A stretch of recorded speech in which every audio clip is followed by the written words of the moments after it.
Hello అండి. నమస్తే. అందరూ ఎలా ఉన్నారు? బాగున్నారా? నేను బాగున్నాను. మీరు కూడా బాగుండాలని కోరుకుంటున్నాను అండి. రేపు ఆషాఢ మాసము ఆదివారము అమావాస్య అండి. అమావాస్య రోజున మనము లక్ష్మీదేవికి ఆ మహాలక్ష్మిని ఇలా ఆరాధిస్తే మన సమస్యలకి ఒక పరిష్కారం దొరుకుతుందండి.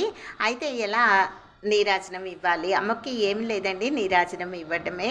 ఇది పొద్దున్నే కానీ, ఉదయం కానీ, సాయంత్రం కానీ ఇవ్వచ్చండి. ఉదయం అయితే 5-6 ఇవ్వాలి, సాయంత్రం అయితే 6-7 ఇవ్వాలండి.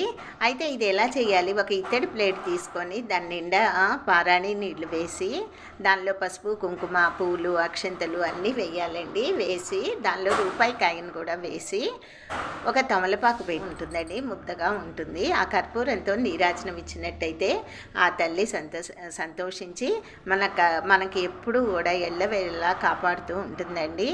ధనానికి